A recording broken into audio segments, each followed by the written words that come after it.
Wild Lives by Faunographic. Hey, and welcome to Wild Lives by Faunographic. I'm Rochelle. Thanks for joining us. Today we're speaking to the super inspiring Dr Laurie Marker, who has spent pretty much her whole adult life working with cheetahs. Now, if you've ever had the privilege of seeing a cheetah, especially in the wild, you can probably understand why Dr Laurie has shared her life with these incredible big cats. Cheetahs are famous not only for their grace, but also for being the world's fastest land animal. They can clock speeds of up to 120 k's per hour. But life in the wild can be tough for these vulnerable cats. They have to compete for food and territory with more dominant and aggro species, including not only lions and other big predators like hyenas, but also human beings. Originally from Detroit in the US, Dr Laurie has worked with cheetahs since 1974, and she spent the early years of her career researching whether it's possible to release captive bred cheetahs back into the wild.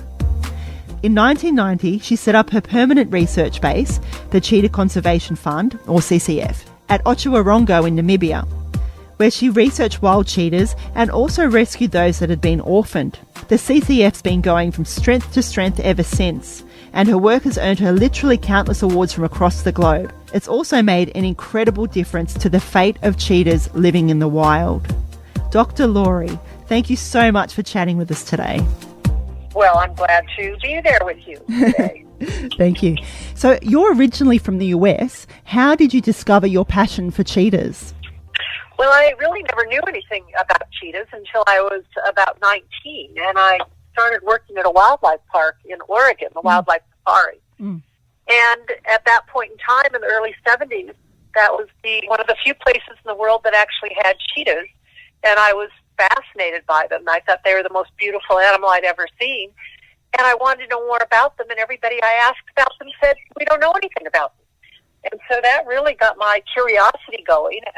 I was in charge of our veterinary clinic and all the special animals at the Wildlife Safari, and so the cheetahs came under my care, and I learned and watched them and studied them and wrote to people around the world trying to find out everything that I could about cheetahs. So that's really what got me started. And that's been a long, long time ago, and I'm still fascinated by them. Your early research in the US was actually with captive cheetahs. What specifically were you studying about them? Well, yes, we were one of the few places in the world that had cheetahs in captivity. And back in the early 70s, not very many animals were in captivity. What had been said to me as I wrote to people around the world, and back in those days, you put a stamp on a letter and you sent it around the world, and you have to wait for a letter to come back. We didn't have things like email back then. But as the letters came back, people would always say, we don't know anything about cheetahs. Although they've been around with people for over 5,000 years, they've never been an animal that's bred well in captivity. They have a very short lifespan in captivity. And, we're losing them in the wild. And if you learn something about cheetahs, please let us know.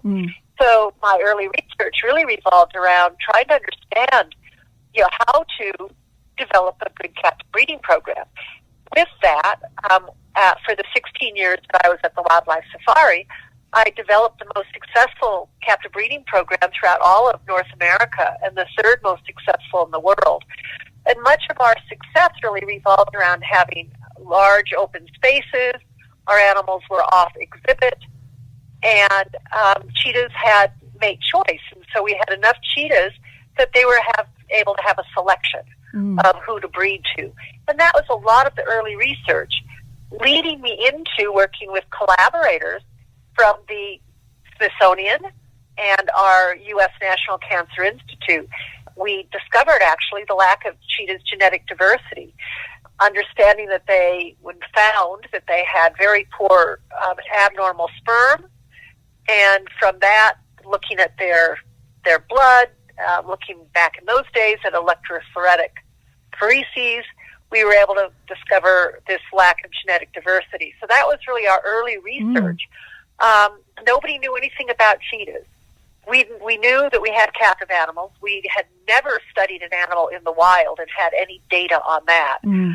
So in the early 70s, actually, I ended up in Namibia doing my first research project on cheetahs. And led us even further into trying to understand more about cheetahs. So that was kind of the beginning.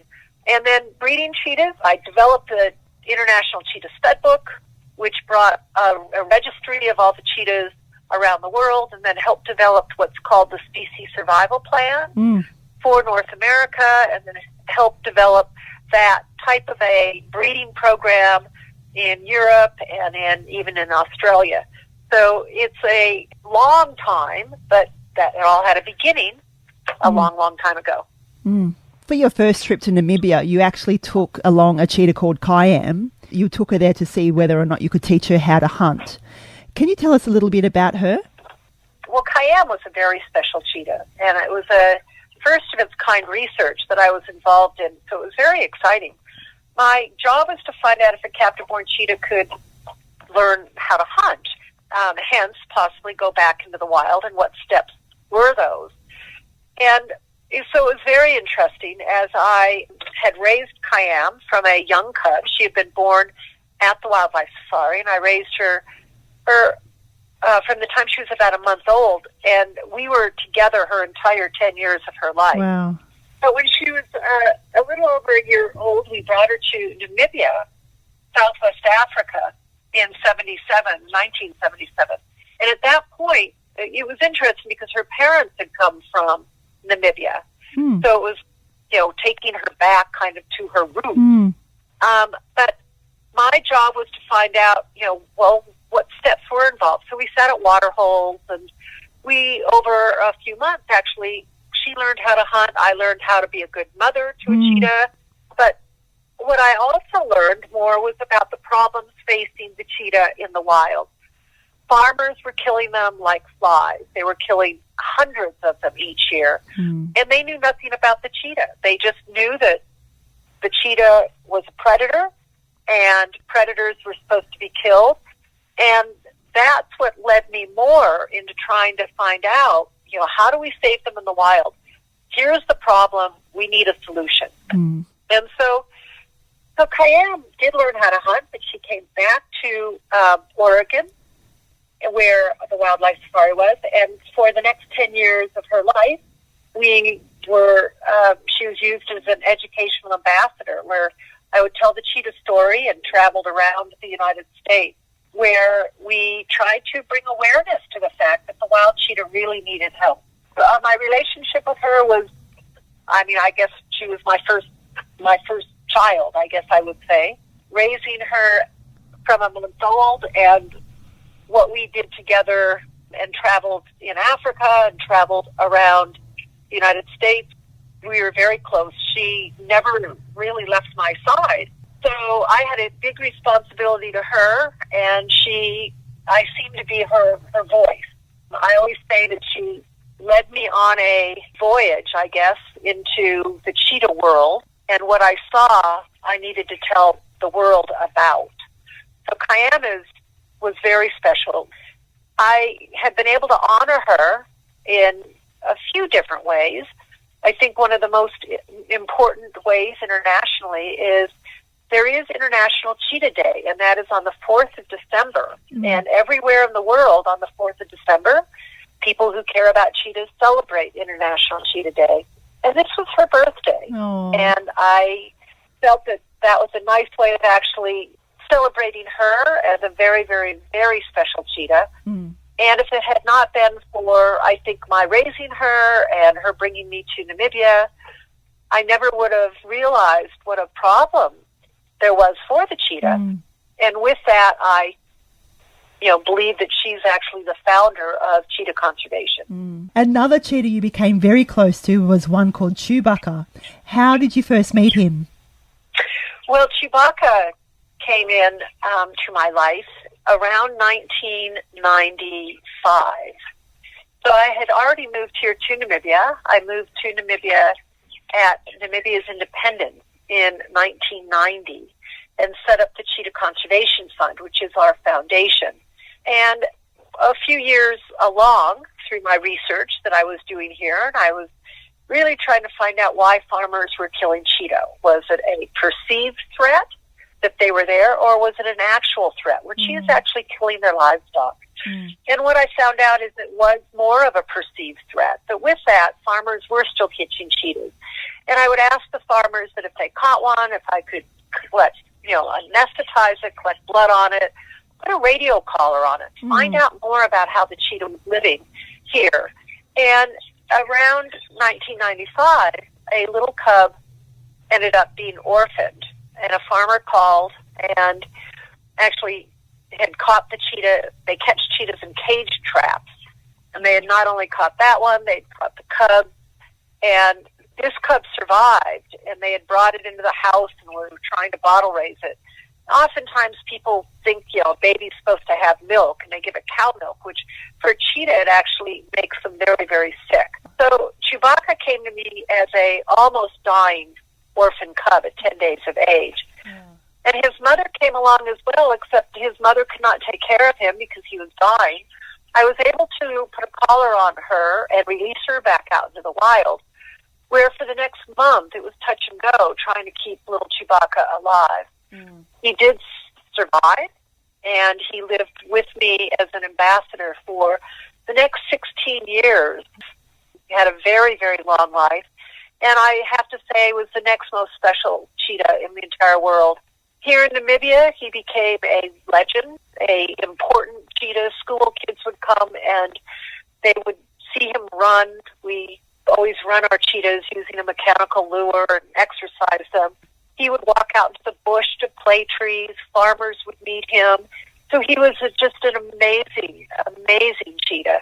Again, helping share with the people of the world how special this species is.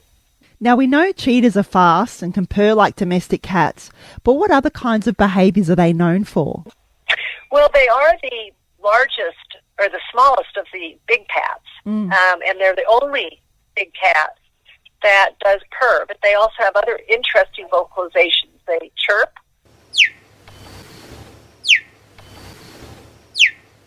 and they have a guttural call.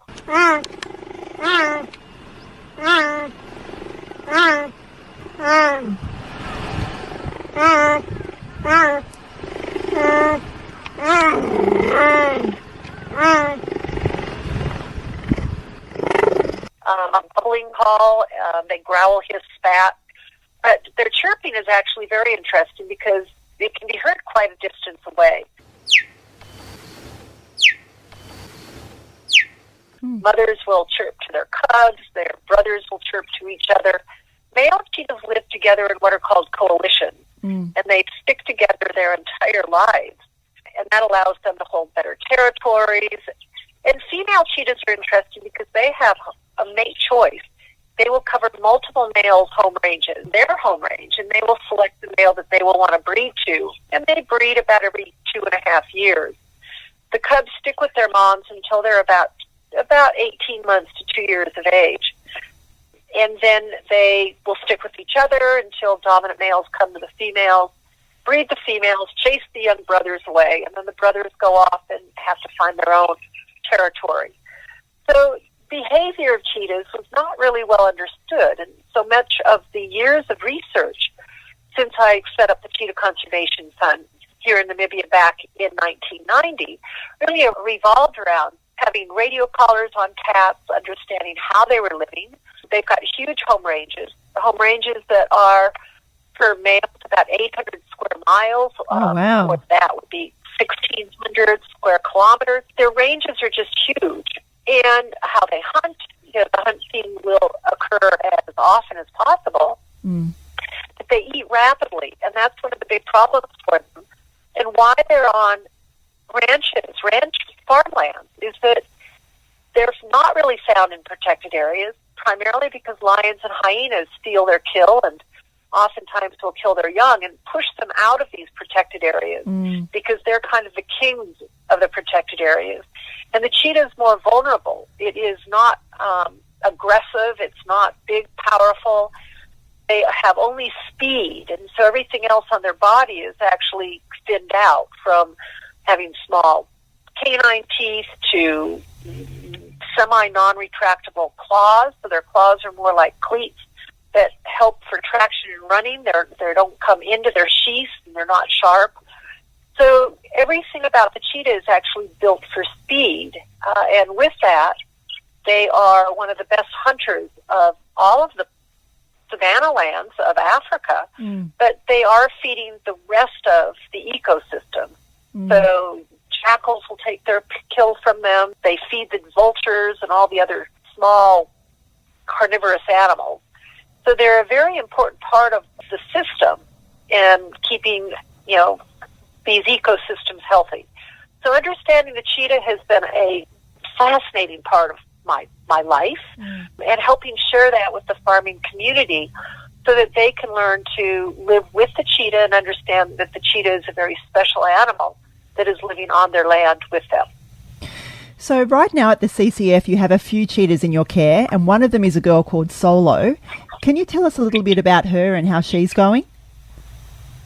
Well, Solo is actually a very old cat. She is our very oldest cat.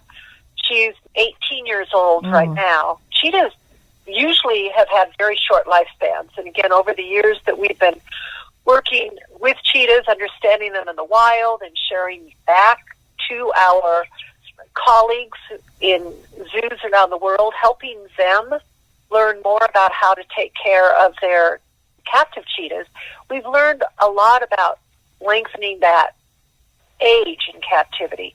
The average lifespan for a cheetah in captivity is still about 12 or 13. Most of our cats here, because we're in a semi-natural environment where our orphan cats or our non-releasable cheetahs live, we do have 34 non-releasable cheetahs at our center that we take care of every day, and they're all out. I should say in Namibia we have law that it's 1 hectare per cheetah. So these cheetahs live in very, very, very large areas, and not all together. We have to put them in different family groups.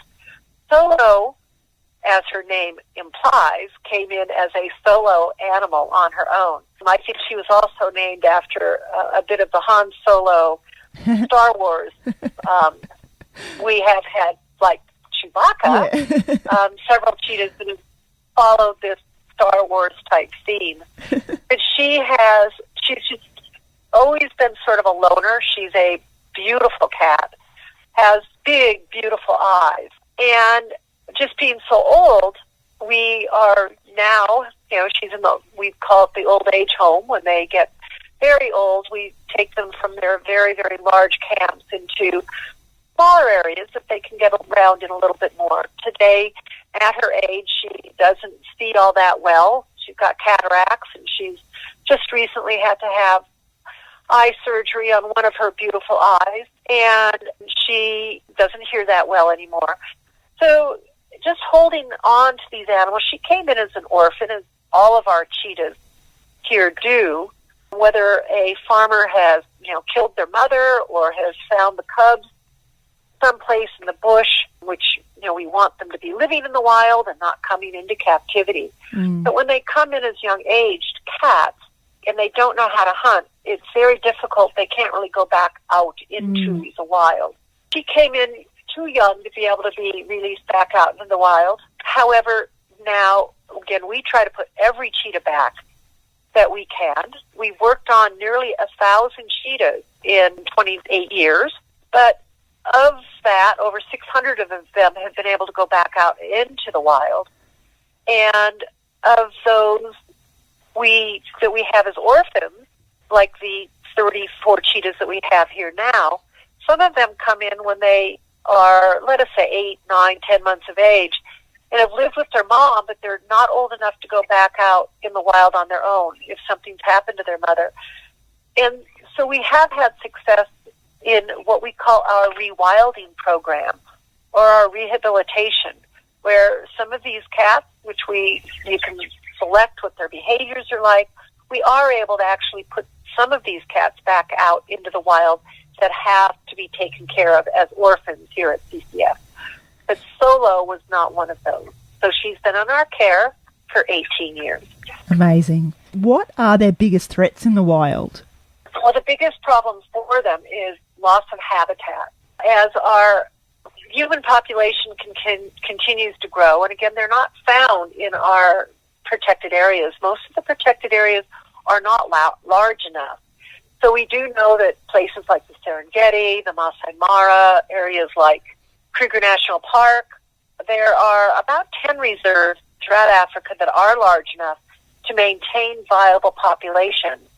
But the majority of the animals are found outside of these protected areas on land where people are, people and their livestock. And throughout most of their ranges, the people are very poor, and their livestock and their populations on the land are continually growing.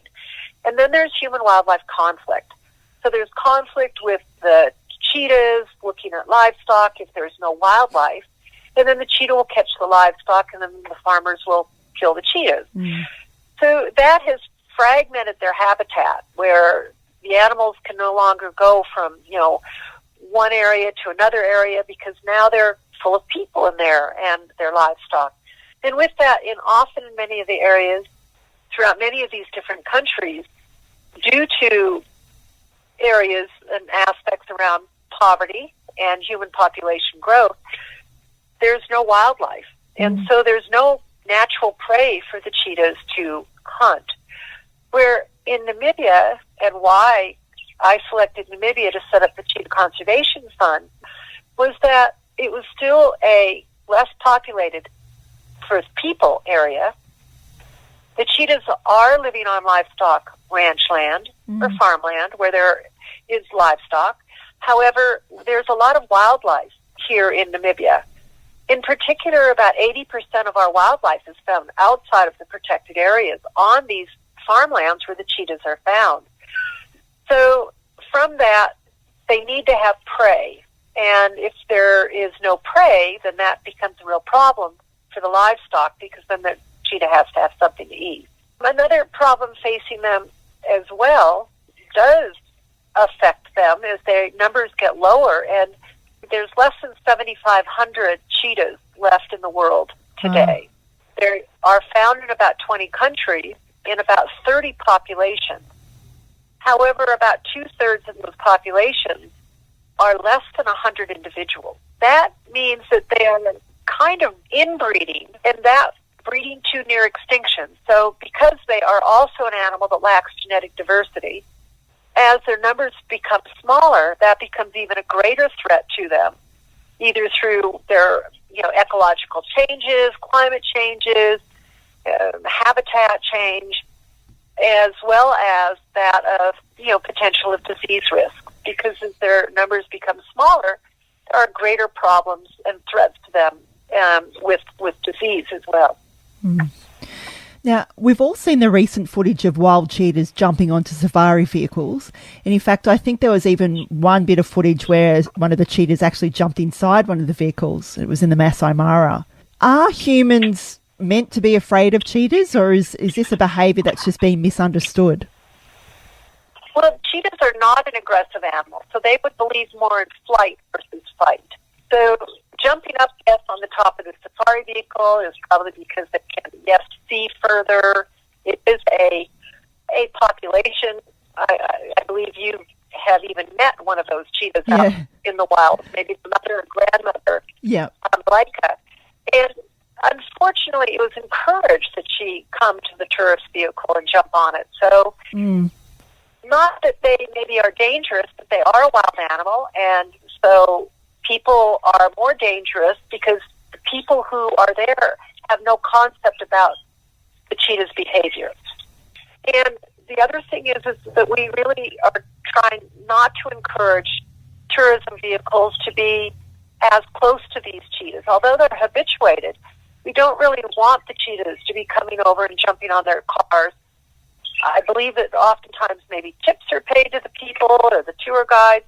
It is really not what is recommended when people are off on safari to be seeing wild animals like this. So it's not necessarily that the cheetah's going to eat them.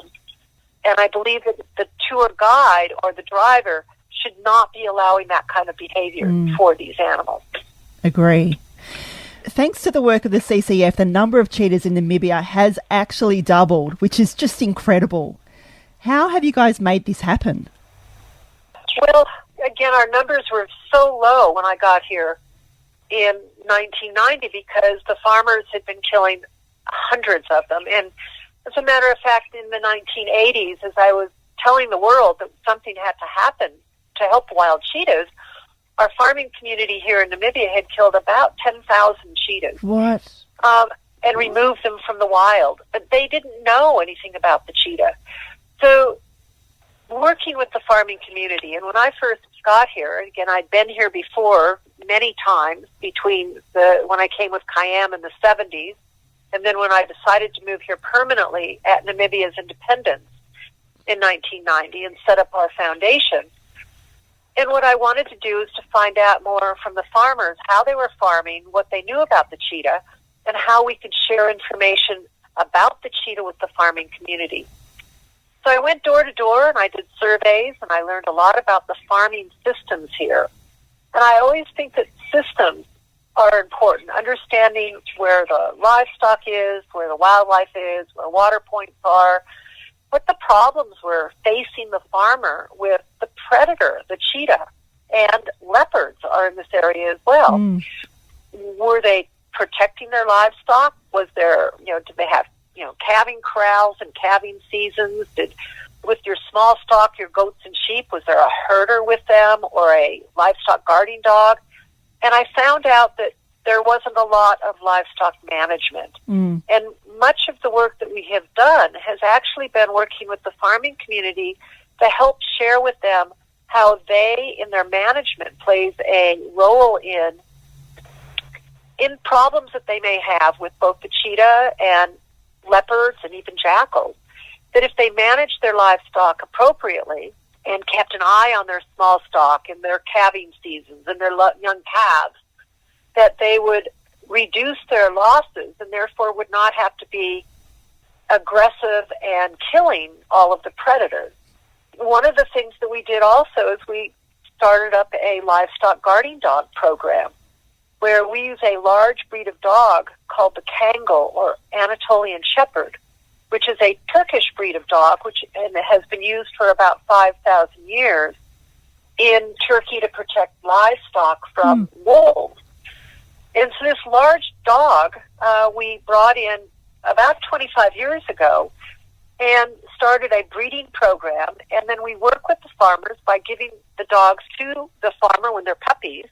The puppies grow up with their flock, goats or sheep, and they protect the livestock by barking loudly, marking territory, going out with the herd. The predators stay away. They don't want to get hurt. And we have plenty of wildlife here, and that allows the herds to be safe from the dogs taking care of them, and then the cheetah avoids those areas. So it's been a huge success by working again with farmers, showing them that livestock management, that they can live with a cheetah, they can live with leopards, and that predators are not just wanton livestock catching animals. They don't want to just be out there eating your livestock. We are oftentimes providing a cheap, easy meal for them by not managing our livestock appropriately. So we call much of the work that we do working with farmers, future farmers of Africa, by training them about good livestock management, health care of their animals, rangeland management, the amount of grasses you need, as well as that of wildlife management, for them to see that here in Namibia we have what are called integrated systems, conservancies, where wildlife and livestock can live on the same land together. And through good management of your livestock and good management of your grazing land, wildlife has come back in very high numbers here in Namibia, to such an extent that I would say that Namibia is probably one of the few countries in the world that can continually talk about an increased wildlife population. And so with that, when you've got wildlife, you will have predators, but if you can manage your livestock, everyone can live together in harmony, which is what our philosophy is that we can live together. Now, you've spent decades working with cheetahs and have no doubt come up against some big challenges. Are you able to actually pinpoint exactly what it is that keeps you going? Well, I think every day when I see cheetahs, the passion that I have continues.